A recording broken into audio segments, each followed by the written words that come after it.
हाय दोस्तों, तो एपिसोड 12 में मैकी अपने ट्रीटमेंट के बाद फौरन मास्टर आमिन के पास जाती है और कहती है कि होम स्कूल के सारे मास्टर और आप ये बात जानते हैं कि मैं रन की बहन रिन हूँ। अगर ऐसा है तो आप लोगों ने ऐसा प्रिटेंड क्यों किया जैसे आप लोग मुझे ना जानते हो। इस पे मास्टर आमिन कहते हैं कि तुम ही अपनी सही आइडेंटिटी छुपाना चाहती थी, हमने तो वैसा ही किया जैसा तुम चाहती थी। इसके बाद मैकी कहती है तो फिर मुझे स्कॉलरशिप यहाँ पे कैसे मिली, क्या इसके पीछे आपकी कोई इंटेंशंस थी। मास्टर आमिन कहते हैं कि नहीं, तुम अपनी पोटेंशियल की वजह से ये स्कॉलरशिप हासिल कर पाई हो। इसके बाद ये कहती है कि आपका मेरे डैड से क्या रिलेशन था। मास्टर आमिन इसके डैड का नाम लेते हुए कहते हैं कि बोदीन तुम्हारे सिर्फ एक अडॉप्टिव डैड है, यानी तुम्हारे रियल फादर नहीं, और तुम्हारा ये डैड तुम्हें बहुत हर्ट करता था। तुम्हें अब उसको डैड भी नहीं कहना चाहिए क्योंकि जितनी तकलीफ उसने तुम्हें दी है शायद किसी और ने दी हो। मैकी कहती है कि आपने मुझे हिप्नोटाइज किया और मेरी कुछ स्पेसिफिक मेमोरी डिलीट कर दी, क्या ऐसा करने को मेरे डैड ने आपसे कहा था। मास्टर आमिन कहते हैं कि नहीं, तुम्हारे डैड ने नहीं बल्कि तुम्हारे भाई ने मुझे ऐसा करने को कहा था। इसके बाद मैकी कहती है मैं आपसे एक सवाल पूछना चाहती हूँ, क्या मेरे भाई रन ने हमारे डैड बोर्डन को इसलिए शूट किया था क्योंकि वो मुझे हर्ट करते थे। इसका कोई जवाब मास्टर आमिन नहीं देते तो ये कहती है कि आप जवाब क्यों नहीं दे रहे, क्या रन ने किसी के कहने पे ऐसा किया था। अभी रन कहाँ पे है, मुझे जवाब चाहिए, मेरा भाई कहाँ पे है।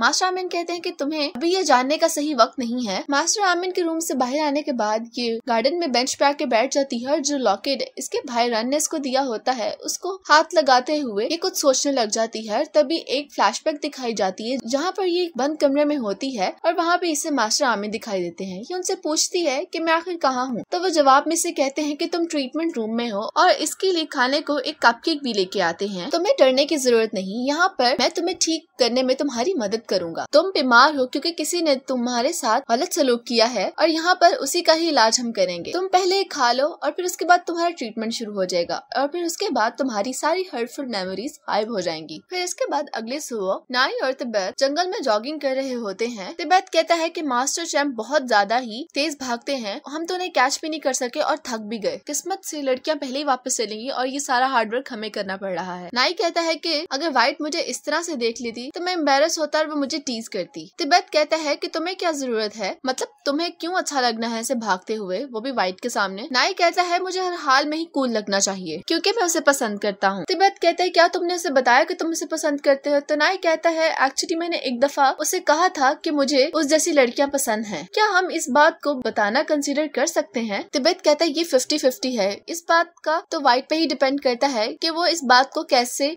इंटरप्रेट करती है। इसके बाद नाई तिब्बत से पूछता है कि तुम्हारे और मैकी के दरमियान क्या चल रहा है। तो ये मुस्कुराने लग जाता है और कहता है कि ज्यादा कुछ नहीं, हमने पिछली रात बस हाथ पकड़े थे। नाई इसकी बात पर हंसने लग जाता है और कहता है क्या तुमने उसे बताया कि तुम उसे पसंद करते हो। तो ये कहता है कि मैंने अभी तक तो उससे ऐसा कुछ नहीं कहा, मुझे ऐसा लगता है कि मैकी इस तरह की चीजों पे ज्यादा तवज्जो नहीं देती। और तभी पीछे से हैंगुंग भागता हुआ आता है और कहता है लेकिन व्हाइट और मैकी ने मेरे तो हाथ पहले पकड़े हुए हैं। तिब्बत इसकी बात सुनकर खड़ा हो जाता है और कहता है कि फिर तो तुम्हें हमें सिखाना चाहिए। नाई हैंगुंग से पूछता है कि तुम्हें सबसे ज्यादा लड़की कौन सी खूबसूरत लगती है। हैंगुंग थोड़ा सोचने के बाद कहता है कि मेरे लिए तो हर कोई एक जैसा ही है, यानी सभी खूबसूरत हैं, लेकिन जिस लड़की को क्रॉसऑन सबसे ज्यादा पसंद होंगे वो लड़की मेरे लिए सबसे ज्यादा खूबसूरत है। फिर इसके बाद नाई कहता है लड़कों के बारे में फिर क्या ख्याल है, सबसे ज्यादा हैंडसम लड़का कौन है। तो इससे भी यही कहता है कि सभी लड़के इक्वली खूबसूरत हैं, लेकिन वो लड़का मुझे सबसे ज्यादा खूबसूरत लगेगा जिसको खौसन पसंद होंगे। तो इस पे नाई कहता है कि मुझे खौसन बहुत ज्यादा पसंद है। इसके बाद हैंगुंग कहता है अगर ऐसा है तो नाई होम स्कूल का सबसे हैंडसम लड़का है। इसके बाद ये तीनों हंसने लग जाते हैं, अपनी जॉगिंग को कंप्लीट करने के लिए चले जाते हैं। और दूसरी तरफ लड़कियां भी यही बातें कर रही होती हैं। ये सब लोग अपने रूम में होती हैं। पियो चिंगजाई से पूछ रही होती है कि तुम्हें कौन सा लड़का पसंद है। तो फ्रैंक कहती है क्या तुम और ह्यूगो डेट नहीं करे, जिस पे पियो कहती है क्या तुम्हें ह्यूगो पसंद है। तो ये कहती है कि हाँ मैं ह्यूगो को पसंद करती हूँ। इसके बाद चिंगजाई कहती है तुम लोगों ने मुझसे तो पूछ लिया कि तुम लोगों को किसी पे क्रश है। तो पियो सबसे पहले बोलती है और कहती है कि पहले मुझे नाई पे क्रश था, लेकिन मुझे मालूम हो गया कि वो मुझे पसंद नहीं करता। फ्लैंक कहती है लेकिन मुझे लगता है कि नाई को पहले ही किसी पे क्रश है। चिंगजाई से पूछती है कि वो कौन है। तो फ्लैंक व्हाइट की तरफ देखने लग जाती है। व्हाइट कंफ्यूज हो जाती है और कहती है कि नाई ने एक दफा कहा था कि उसको मुझ जैसी लड़कियां पसंद है, पर इसका ये मतलब नहीं कि उसे मैं ही पसंद हूँ। चिंगजाई कहती है इसका एक ही मतलब है, तुम अपना बताओ क्या तुम उसे पसंद करती हो। ये कोई जवाब नहीं देती तो फूजी कहती है कि तुम पहले जवाब दो हमें। तो इस पे ये कहती है कि तुम लोग सब मुझे क्यों टारगेट करने लगे हो, मैकी से पूछो, ये कब से बैठी यहाँ पर मुस्कुरा रही है, क्या पता इसके पास जवाब हो। मैकी कहती मैंने कभी इस बारे में सोचा नहीं वैसे। फियो कहती है कि मुझे बताओ, मुझे जानना है कि कहीं हमें एक ही लड़का तो पसंद नहीं। फ्लैंक कहती है तुम क्यों नहीं पहले बता देती। तो ये शर्माते हुए कहती है कि मुझे जीन पसंद है,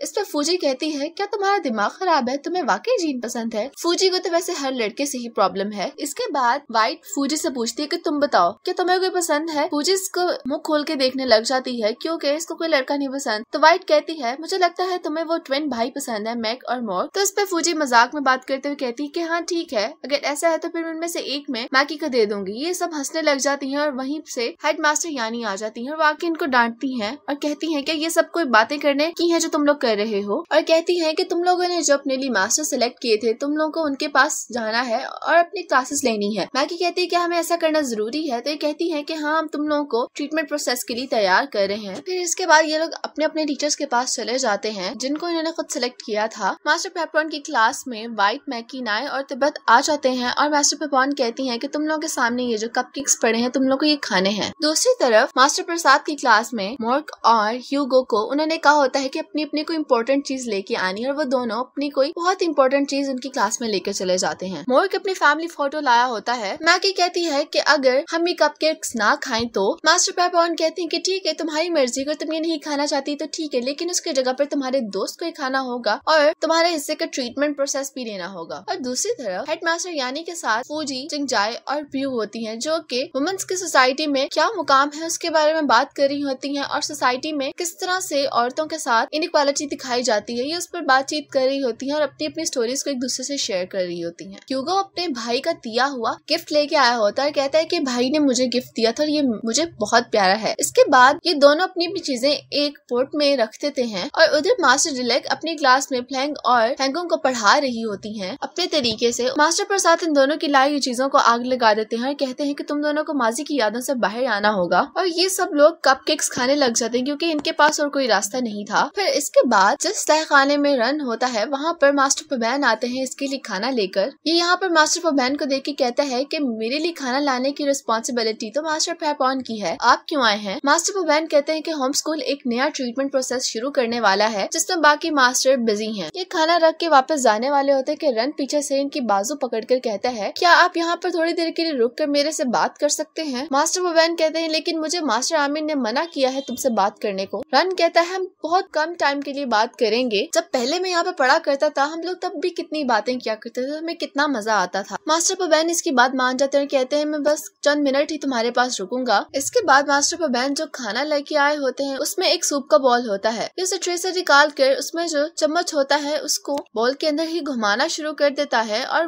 मास्टर पबैन से बातें करने लग जाता है और कहता है कि होम स्कूल में आप सबसे ज्यादा काइंड हैं, आप बहुत ज्यादा पोलाइट और हम्बल हैं। तो इसका जवाब में मास्टर पबैन कहते हैं लेकिन कुछ लोग ये कहते हैं कि मैं बहुत ज्यादा ओबीडियंट हूँ, और ऐसा दिखाई दे रहा होता है कि जैसे उस चम्मच की आवाज से मास्टर पबैन हिप्नोटाइज हो रहे हों। रन कहता है एक दफा आपने बताया था कि आप बहुत ज्यादा ओबीडियंट हैं और आपकी मॉम भी। इसके बाद रन कहता है मेरी तरफ देखें और बताएं एक दफा आप अपनी मॉम को मिलने के लिए गए थे, वो भी आखिरी दफा, तब आपने क्या देखा था। मास्टर पबैन ये सुनकर रोने लग जाता है और कहते हैं कि मैंने अपनी मॉम को स्टेयर्स की लैंडिंग पर लेटे हुए देखा था। मेरे डैड ने मेरी मॉम को बहुत बुरी तरह हर्ट किया था। जब भी मेरे डैड बहुत ज्यादा ड्रंक हो जाते थे तो वो हर किसी को हर्ट किया करते थे। रन कहता है फिर उसके बाद क्या हुआ। तो काफी देर सोचने के बाद मास्टर पबैन जवाब देते हैं, कहते हैं कि मुझे एक जगह ढूंढनी होगी छुपने के लिए, और जिस टेबल के पास ही खड़े होते हैं उसी के नीचे जाके छुप जाते हैं। और मास्टर पबैन के टेबल के नीचे जाते ही रन अपनी जगह से खड़ा होता है और बाहर भागने लग जाता है, लेकिन इसकी कोशिश नाकाम हो जाती है क्योंकि सामने से मास्टर आमिन आ रहे होते हैं। दूसरी तरफ व्हाइट, मैकी, नाय और तिब्बत को भी हिप्नोटाइज करके दूसरी जगह ले आया जाता है और ये लोग जंगल में होते हैं। ये बहुत हैरान होती है, कहती है कि आखिर मैं यहाँ पे कैसे आई। व्हाइट कहती है कि हमारे साथ ऐसा क्यों किया जा रहा है। तो मास्टर कहते हैं कि तुम लोग को क्योर किया जा रहा है। तो ये कहती है कि हम लोग बीमार नहीं है। मास्टर पबैन कहती है कि होम स्कूल के हर बच्चे को हील होने की जरूरत है। व्हाइट कहती है कि मेरे दोस्त अभी तक इसी तरह क्यों है। तो मास्टर पबैन उनके कान के पास जाके भी चुटकी बजाती है तो वो होश में आ जाते हैं। तिब्बत कहता है कि मुझे पक्का पता चल गया है कि तुम लोगों ने ह्यूगो और जिंगजाई के साथ भी यही भी किया था। इस पे मास्टर पबैन कहती हैं उन्होंने इससे भी कुछ ज्यादा स्ट्रॉन्ग खाया था, तुम लोग को जो खिलाया है उसमें इस चीज की डोज बहुत कम है।